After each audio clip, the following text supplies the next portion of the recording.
Welcome back to this week's Real Country File. This week Angela visits a Wagyu farm who has bred a world-class bleeding herd of Wagyu cattle, and Stephen has gone and revisited the farm that was devastated by avian flu back in last November, just after their cull, so we're going to see what's going on there. Anyway, we'll actually go to Stephen first. Oh, but look, would say 100% in flower, I'd say now, so probably next week it'll start to go less yellow because it'll be deteriorating back off again.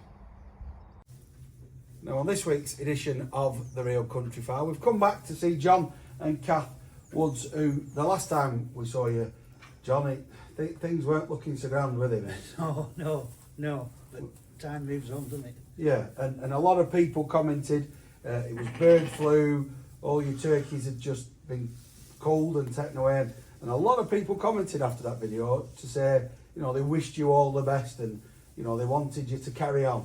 Yeah, and we've had a lot of help as well, like with different people giving us advice what to do, and we've gone and done this now, what you can see in here, and we've got a lot more cows on, just moving on. I like that, Cath. You've changed from turkeys. Tell us what's different on the farm now then.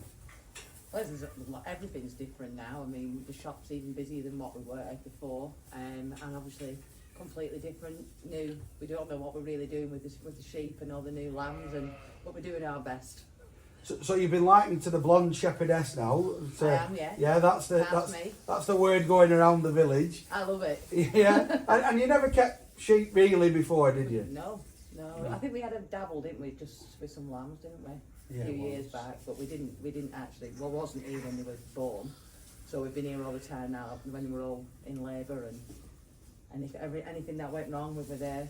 So. And you're in the pen with a special kind of. Yeah, this is our special girl.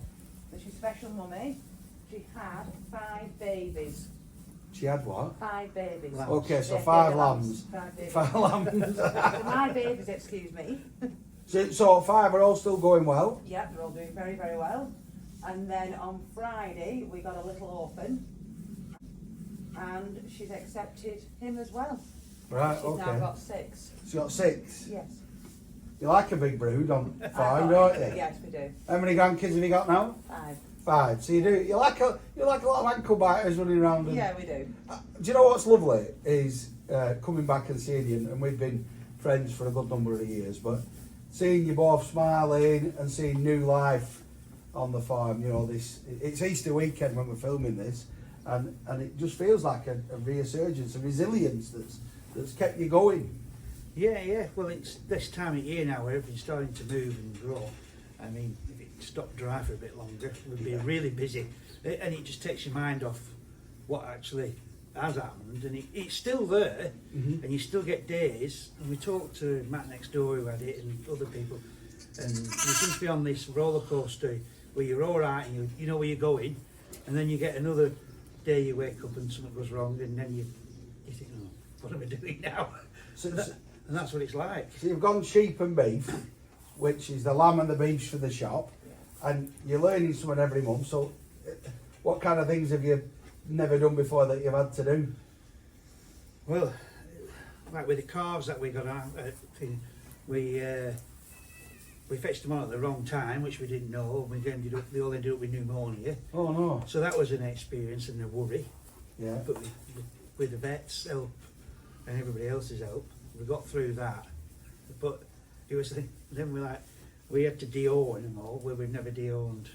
They should have been done a bit sooner because they had pneumonia left. So they were a handful to do all that.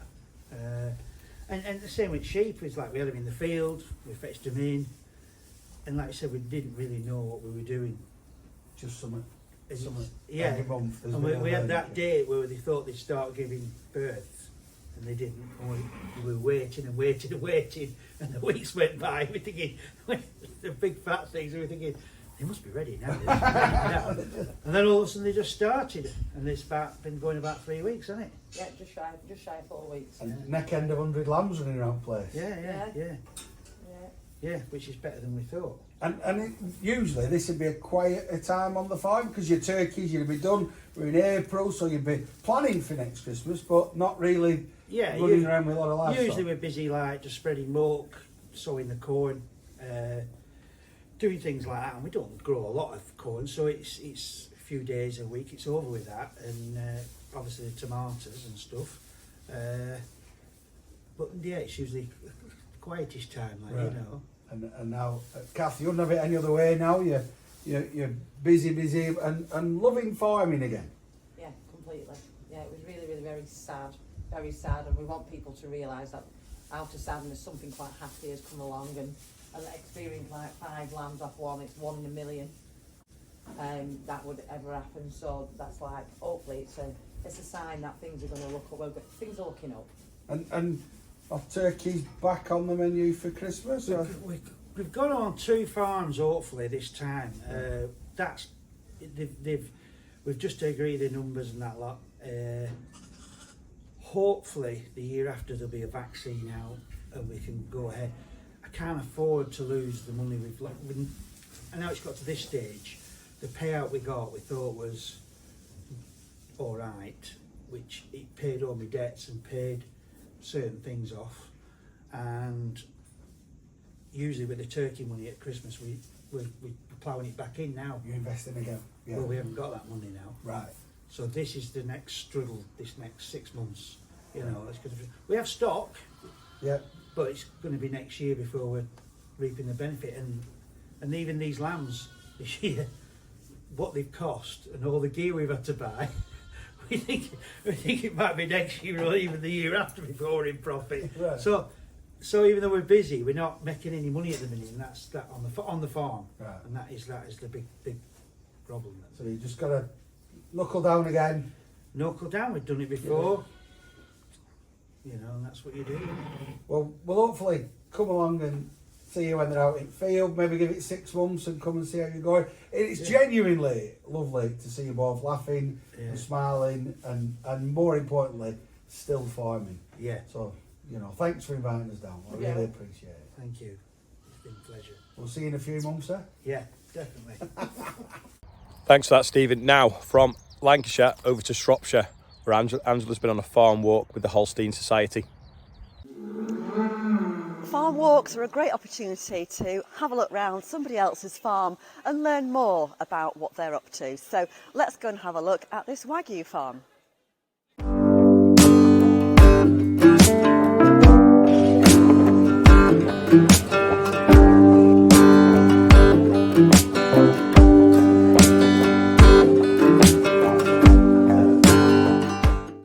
So I'm here now with Jess Edwards, who's commercial director of this farm. So Jess, just give us an overview. What is the setup here?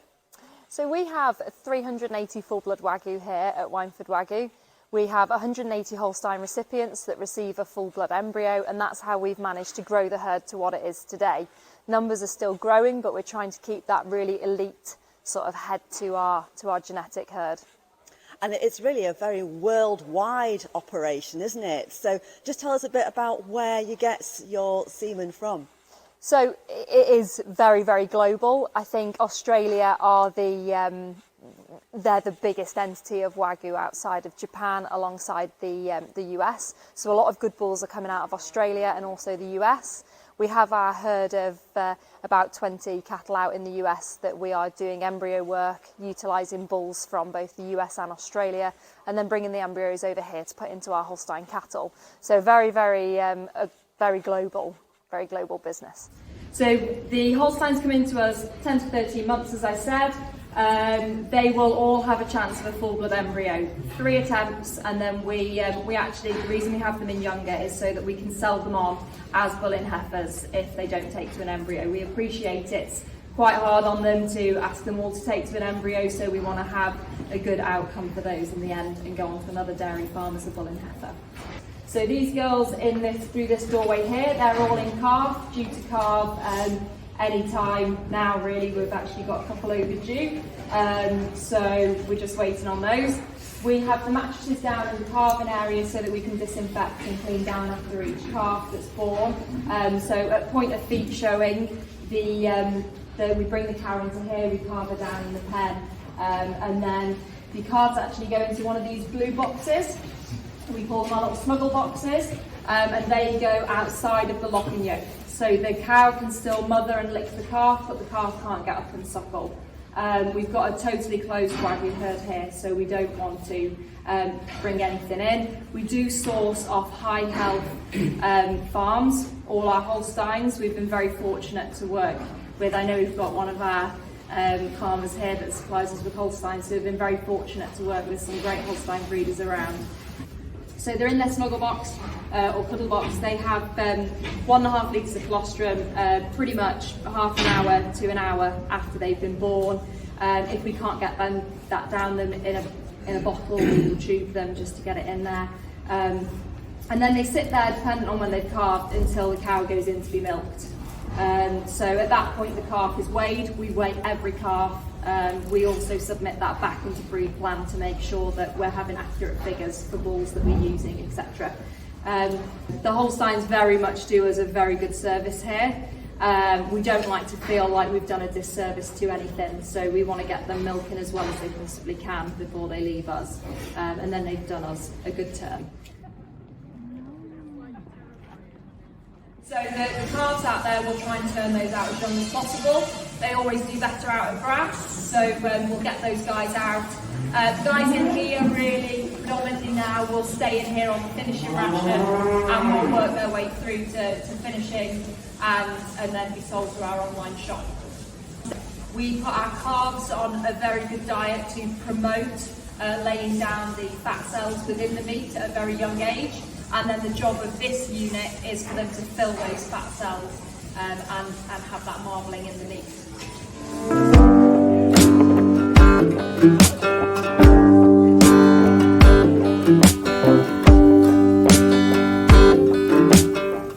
Well, I couldn't come on a farm walk to a Wagyu farm without trying the goods, so cheers, delicious. This week, the Royal Agricultural Society held an event at Harper Adams titled The Farm of the Future. Anyway, I've got a little bit of a report from that, so we'll go and see what they think, how to reduce carbon on farms.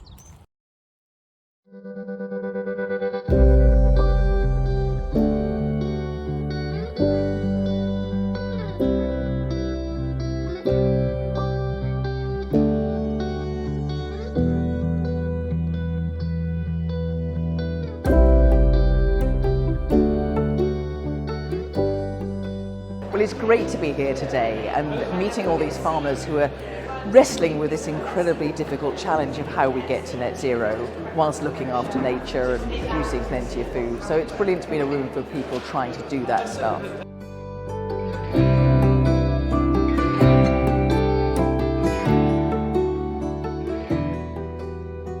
Highlights of today, I think for me, is interacting with people. I think I learn a lot more talking about what different people are doing on their farms and doing different things than reading. So for me, that's definitely the highlight. So it's interesting to get that insight of how you could potentially give a bit of advice and a bit of help to people.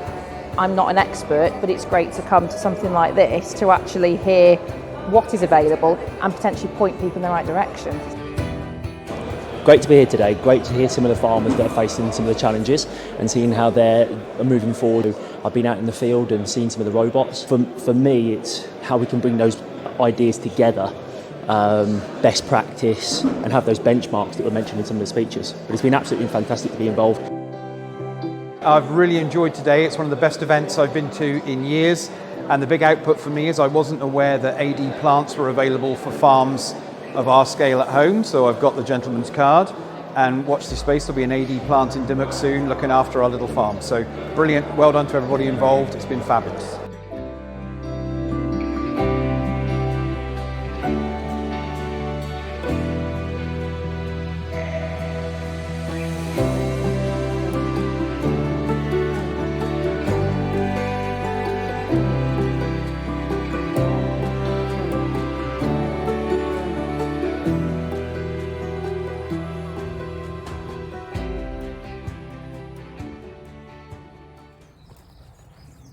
That's about it anyway for this week.